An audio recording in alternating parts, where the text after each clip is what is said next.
नमस्कार, न्यूज़ 24 के digital platform पे आपका स्वागत है। आपके साथ मैं हूं रवि ठाकुर, मेरे साथ है मेरे वरिष्ठ सहयोगी संजीव त्रिवेदी।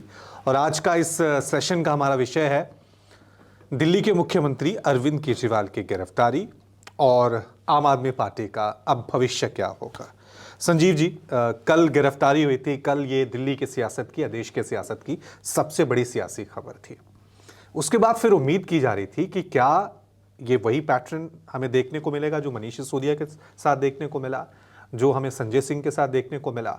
ईडी कोर्ट में पेश करेगी, वहां से कोई राहत नहीं मिलेगी और फिर एक लंबे कहें कि एक वक्त, जिस तरह से मनीष सिसोदिया को आप देख लें, काफी कई सालों से जेल में है, संजय सिंह जेल में है, यानी अरविंद केजरीवाल भी अब उसी राह पे चल पड़े हैं। तो मेरा जो पहला सवाल या पहली चर्चा जो हम करते हैं, पहला, अब अरविंद केजरीवाल का क्या होगा और अरविंद केजरीवाल अगर जेल में रहेंगे, आम आदमी पार्टी का क्या भविष्य होगा।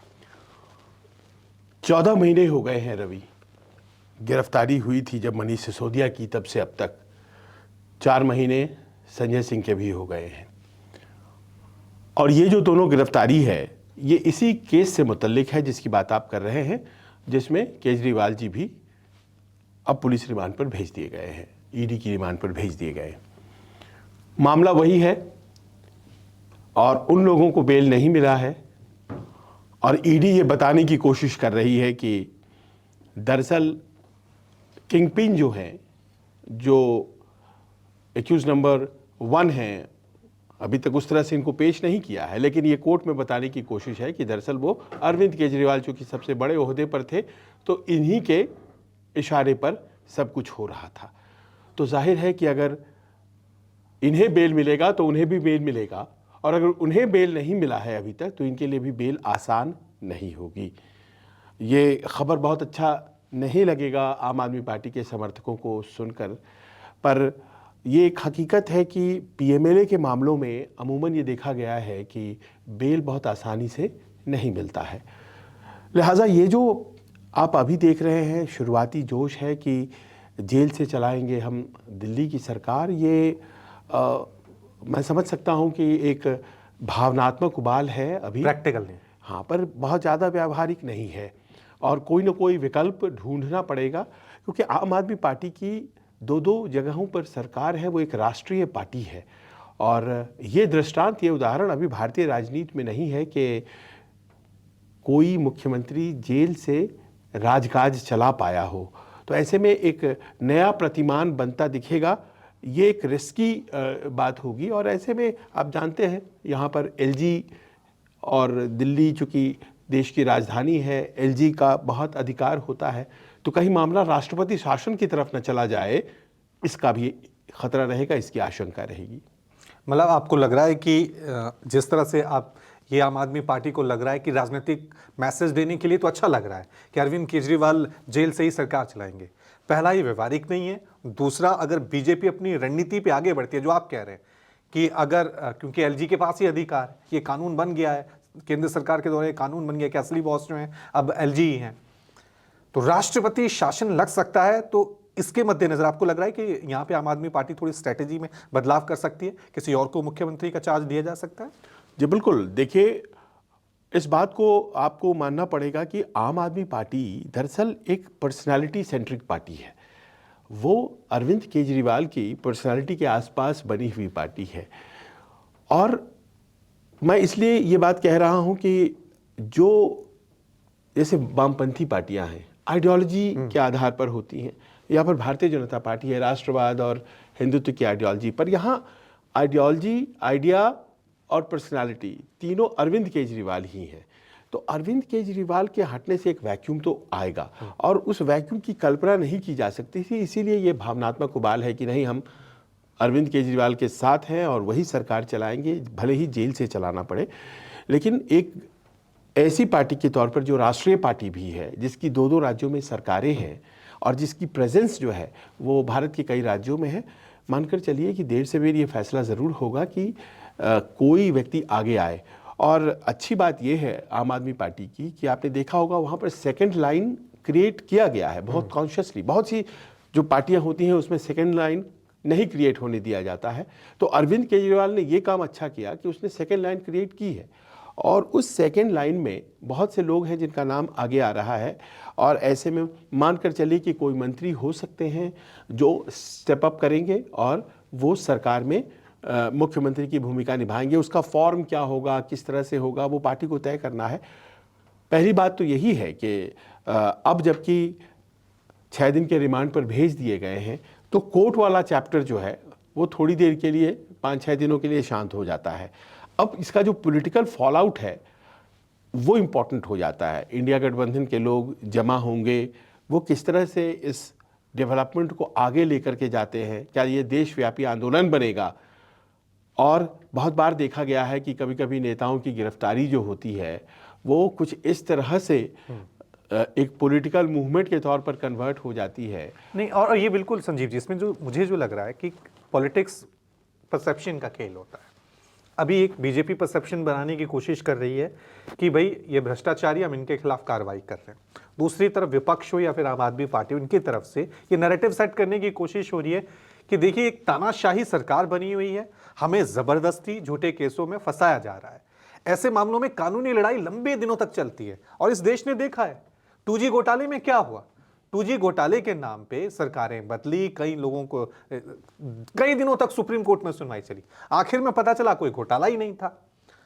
तो अब क्योंकि लोकसभा चुनाव है, उसके बाद ठीक अगले साल विधानसभा चुनाव है, पब्लिक ये जो पूरा घटनाक्रम हो रहा है, ये नैरेटिव जो आ रहा है, मैसेज आ रहा है, ये किसके लिए फायदेमंद है, किसके लिए नुकसान। देखिए, दिल्ली के भीतर अरविंद केजरीवाल ने अपने शासन से जो बदलाव लाए हैं वो मूर्त रूप में लोगों को फायदे के तौर पर दिखते हैं। फ्री बिजली, फ्री पानी, और अगर मान लीजिए प्रेसिडेंट रूल जैसी कोई बात आ जाती है और वो पॉलिसीज़ कैरी नहीं हो पाती हैं, या कोई ऐसी शासन व्यवस्था बनती है जिसमें कि जो पॉलिसीज़ पिछली सरकार की थी वो कैरी नहीं हो पाती, क्योंकि लोगों को आदत हो गई है पिछले 9 सालों से। अच्छा, प्रेसिडेंट रूल होगा या LG रूल, ये भी एक कंफ्यूजन। हाँ, मतलब वो तो एक प्रेसिडेंट रूल ही होगा जिसमें कि ऑफिशिएट करेंगे on the behalf of the president, LG officiate करेंगे। तो अगर वो पॉलिसीज कैरी रहती हैं तो आप ये मानकर के चल सकते हैं कि चलिए ठीक है, कंटिन्यूटी है पॉलिसीज में। लेकिन अगर बदलाव आते हैं तो अरविंद केजरीवाल के प्रति लोगों की जो यहाँ सहानुभूति है उसका फायदा आम आदमी पार्टी को दिल्ली और आसपास के क्षेत्रों में तो होगा, क्योंकि देखिए कोई व्यक्ति जो और हो सकता है इसी जो लोकसभा चुनाव है उसमें भी उसमें क्लियर हो जाएगा कि ये जो पूरे घटनाक्रम हुए हैं, गिरफ्तारी के, मनीष सिसोदिया की गिरफ्तारी, संजय सिंह की गिरफ्तारी, इसको दिल्ली की जनता ने किस हिसाब से लिया है, या फिर ये माने कि कानूनी लड़ाई अलग चीज है, राजनीतिक परसेप्शन की लड़ाई अलग चीज है। देखिए, कानूनी लड़ाई से परसेप्शन की लड़ाई को अलग नहीं कर सकते हैं। मान लीजिए कि करप्शन के जो चार्जेस हैं वो एक नैरेटिव के रूप में भारतीय जनता पार्टी बिल्ड करने में सक्सेसफुल हो जाती है, क्योंकि मामला केवल एक व्यक्ति का नहीं है। और करप्शन के चार्जेस पर देश के विभिन्न राज्यों में बहुत से पॉलिटिशियंस को भारतीय जनता पार्टी घेर रही है। तो वो दरअसल ये कहानी कहने की कोशिश कर रही है कि हम करप्शन के खिलाफ खड़े हैं और हम परिवारवाद के खिलाफ खड़े हैं। ये जो दो ट्विन नैरेटिव है उनका, वो देखिए बिहार में भी जब जाते हैं तो करप्शन की ही बात करते हैं प्रधानमंत्री जब तेलंगाना गए वहाँ भी उन्होंने करप्शन की बात की, परिवारवाद से करप्शन को उन्होंने जोड़ा इन दोनों जगहों पर। दिल्ली में परिवारवाद का मसला नहीं है, लेकिन करप्शन के मामले को उठाया जा रहा है। तो वो एक नैरेटिव बना रहे हैं, इसीलिए दोनों चीज़ें अलहदा नहीं हैं, दोनों चीज़ें जुड़ी हुई हैं। नहीं, लेकिन एक आज जो आम आदमी पार्टी की तरफ से या फिर जो इलेक्टोरल बॉन्ड का जो एक डाटा सामने आया है, जिस कंपनी दिल्ली शराब घोटाले में नाम सामने आ रहा है उससे बीजेपी ने फंड लिया हुआ है। जी हाँ, ऐसा है उदाहरण। और जो व्यक्ति उसका नाम आया है, उस व्यक्ति की कंपनी जो है उसने फंड किया है और भारतीय जनता पार्टी ने रिसीव किया है, और बाद में वो जो कंपनी है या जो एक्यूज्ड है, तो वो एक्यूज्ड जो है वो बेल पा जाता है। अब दोनों चीज़ों को जोड़ना है। भारतीय जनता पार्टी या उसके प्रवक्ता ये कह रहे हैं कि इस संयोग को बताने की कोशिश कर रहे हैं कि क्विड प्रो क्यों हुआ है, पर आप क्या प्रोसिक्यूशन इसको स्टैब्लिश कर लेगा, क्या कोई लिंक स्टैब्लिश हो जाएगा, इससे बहुत कुछ ज़्यादा राजनीति प्रभावित क्योंकि ये मैं इसलिए कनेक्शन जोड़ने या चर्चा हम दर्शकों को भी समझाने की कोशिश कर रहे हैं कि ये जो पूरा मामला चल रहा है, इसमें जो ईडी ने जो चार्जशीट आई है, जो अभी तक आरोप लगाए हैं, उसमें मनीष सिसोदिया के पास किसी तरह से कोई रिकवरी नहीं हुई है। अरविंद केजरीवाल हो, संजय सिंह हो, इनसे कोई रिकवरी नहीं हुई है। आरोप ये लगे हैं कि ये जो शराब घोटाला किया गया था, इसका मकसद था आम आदमी पार्टी के लिए फंड रेज करना। ये फंड रेजिंग का काम एक तरफ इलेक्टोरल बॉन्ड से हो रहा है, दूसरी तरफ ये जो पूरा एक प्रक्रिया अपनाई है जो राजनीतिक पार्टियां अपनाती हैं, ये पूरा हुआ है। तो यहां पर सारा खेल आपको लग रहा है, क्योंकि आज जो हमने देखा ईडी ने जिस तरह से वो दलीलें दी हैं, उसमें आम आदमी पार्टी को टारगेट किया गया है। इसमें यह नहीं कहा गया कि अरविंद केजरीवाल को फायदा हुआ है, मनीष सिसोदिया को फायदा हुआ है, कहा है जो कंपनी है आम आदमी पार्टी उसको फायदा हुआ है। यहां एक और खतरा फिर बढ़ता है। एक और खतरा यह है कि अभी तक भारत के इतिहास में किसी पर्टिकुलर पार्टी को एक्यूज नहीं बनाया गया है। कहीं ऐसा तो नहीं है कि मामला उस दिशा में बढ़ रहा है जहां आम आदमी पार्टी बेनिफिशियरी के तौर पर एक्यूज मान ली जाए, क्योंकि जैसा आपने भी कहा, इंडिविजुअल्स के घरों में पैसे नहीं मिले हैं, चाहे वो अरविंद केजरीवाल का घर हो, उनके पोजीशन से पैसे नहीं मिले हैं, या मनीष सिसोदिया के यहाँ से पैसे नहीं मिले हैं। तो अगर ये पैसे उनके यहाँ से नहीं मिले हैं तो किसको गए? तो ये पैसे गए आम आदमी पार्टी को, और आम आदमी पार्टी ने कथित तौर पर इसका इस्तेमाल गोवा के इलेक्शन में किया। और वो जो मनी ट्रेल बिल्ड करने की कोशिश की जा रही है कि जो साउथ ग्रुप है, साउथ ग्रुप जो कि दिल्ली में शराब के लाइसेंसेस लेना चाहता था, उसने ये फायदा पहुंचाया आम आदमी पार्टी को। ये जो केस है ईडी का वो यही है। तो उसमें आम आदमी पार्टी अगर एक्यूज हो जाती है तो रवि इसके बहुत बड़े इंप्लीकेशन हो जाते हैं। एक्यूज अगर आम आदमी पार्टी हो जाती है तो यानी कि आम आदमी पार्टी पॉलिटिकल पार्टी के तौर पर एक्यूज बनेगी, उसके खातों को सीज कर दिया जाएगा। और जैसे ही खाते फ्रीज होंगे तो 1 रुपया कोई किसी को दे नहीं सकता है, 1 रुपया किसी से वो पार्टी ले नहीं सकती है। और अगर पार्टी के खाते ही फ्रीज कर दिए गए तो वो पॉलिटिकल एक्टिविटी में कैसे जाएगी, वो चुनाव कैसे लड़ेगी? कहीं मामला उस तरफ अगर बढ़ गया तो आम आदमी पार्टी के लिए बहुत बड़ी मुश्किल होगी।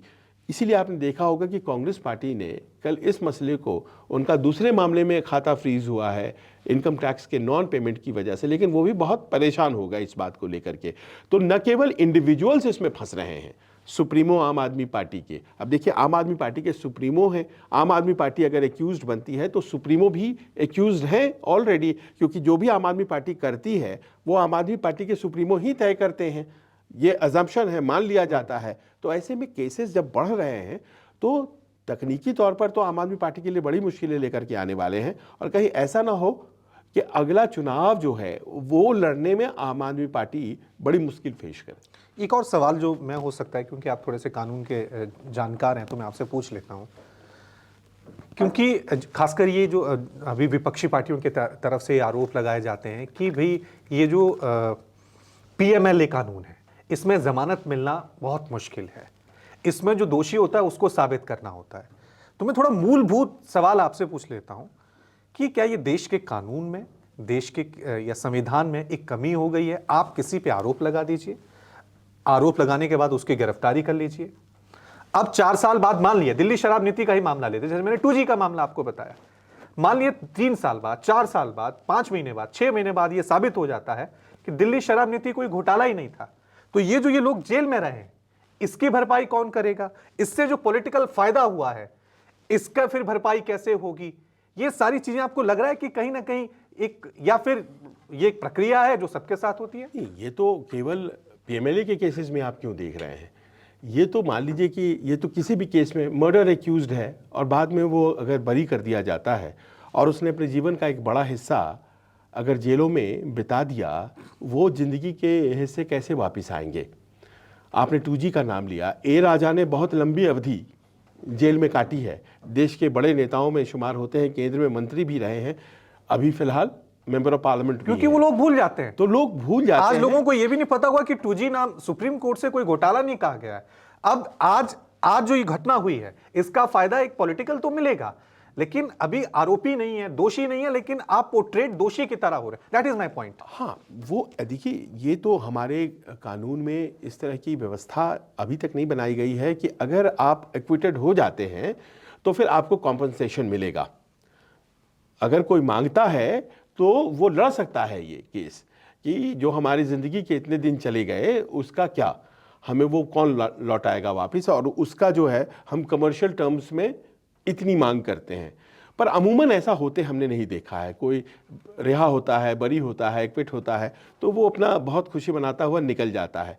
पर इन मामलों में जिसकी चर्चा आप कर रहे हैं, मैं इसलिए कह रहा हूं कि खास ये क्रिमिनल मामला हुआ, व्यक्तिगत मामला हुआ तब तो ठीक है, लेकिन ये पॉलिटिकल मामलों में एक राजनीतिक प्रतिद्वंद्विता भी आती है, एक राजनीतिक मैसेज भी अलग जाते हैं, इसलिए मुझे लगा कि इसको लेकर हम थोड़ा सा डिस्कशन कर सकते हैं। लेकिन दूसरा पॉइंट ऑफ व्यू, अगर आपको लग रहा है कि अब आम आदमी पार्टी को जल्दी जल्दी डिसीजन लेने, मुख्यमंत्री को लेकर, लोकसभा इलेक्शंस को लेकर, स्ट्रैटेजी को लेकर जल्दी करेंगे या फिर स्टिक रहेंगे कि नहीं केजरीवाल? देखिए, जो जानकारियां सामने आ रही हैं उसमें तो शुरुआती तौर पर ऐसा लगता है कि वो केजरीवाल के साथ ही रहेंगे और वही हमारे मुख्यमंत्री हैं।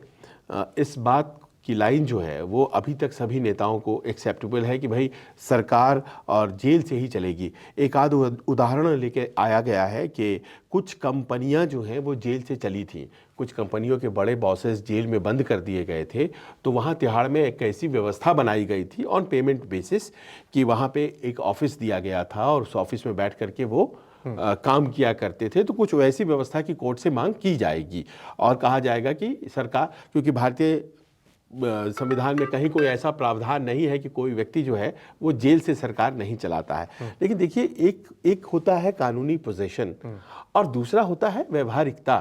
अब ये अगर व्यवहारिक ये कितना है, क्योंकि एक चीफ मिनिस्टर को अवेलेबल रहना पड़ता है, वो नहीं रहेंगे अवेलेबल तो क्या ये संभव हो पाएगा और क्या इनफ ग्राउंड होगा कि प्रेसिडेंट रूल को अगला सवाल आपको, मतलब आतिशा मरलिन, सौरभ भारद्वाज, राघव चड्ढा, कई ऐसे नाम आ रहे हैं, आपकी किसकी लग रहा है, किसकी प्रबल संभावना? अगर देखिए, जब मनीष सिसोदिया थे, मनीष सिसोदिया के पास 14 विभाग थे, आतिशी उस वक्त मंत्री नहीं थी।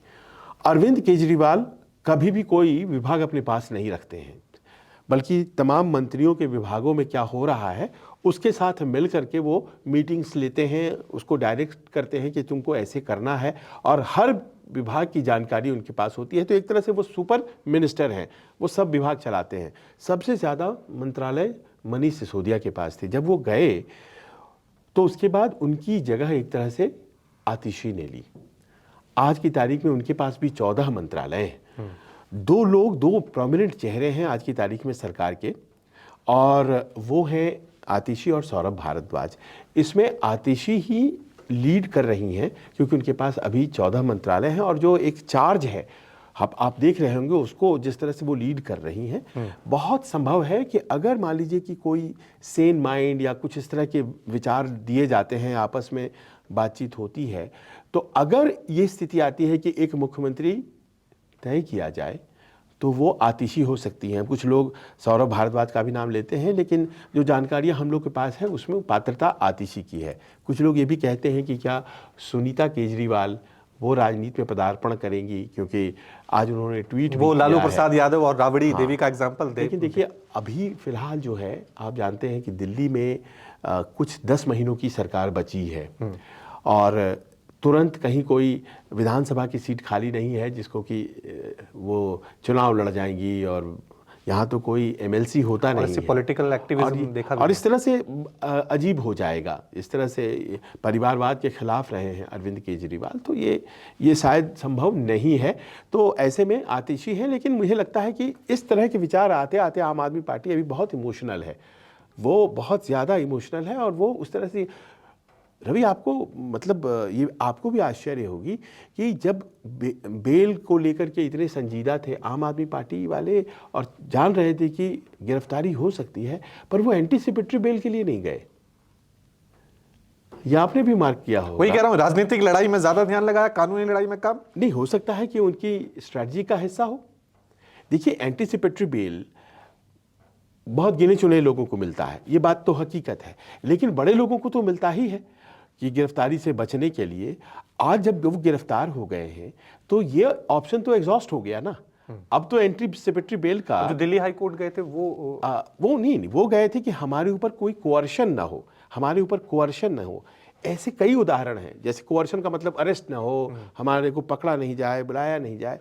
देखिए, बहुत से ऐसे उदाहरण हैं, एक आध उदाहरण बहुत सामने आए हैं जिसमें कि आपको जानकर आश्चर्य होगा कि अरेस्ट को कोअर्शन नहीं माना गया है, बावजूद इसके कि एक स्टे ऑर्डर नुमा कुछ लेकर के आ गए एक्यूज्ड, फिर भी ईडी ने गिरफ्तार कर लिया और कहा कि हम कोई सजा इनको नहीं दे रहे हैं, कस्टोडियल इंटरोगेशन इंपॉर्टेंट है इस केस में आगे बढ़ने के लिए, तो इसीलिए अरेस्ट को आप सजा मत मानिए, हम कोई इनको कोअर्स नहीं कर रहे हैं, हम इनको सामने बिठाना चाहते हैं और वो तभी पॉसिबल होगा जब हम इनको अरेस्ट करेंगे, आपके पास आएंगे अदालत में और हम इनसे रिमांड लेंगे। तो अब ऐसे में कानूनी पक्ष जो है वो थोड़ा मुश्किल हो जाता है और उसका जो सियासी पक्ष है वो इस बात पर डिपेंड करता है कि कितना बड़ा आंदोलन आम आदमी पार्टी क्रिएट कर पाती है। दिल्ली में ये संभव है कि हो। चलिए आखिरी अब सवाल पे मैं खत्म करता हूं, लास्ट में संक्षेप में।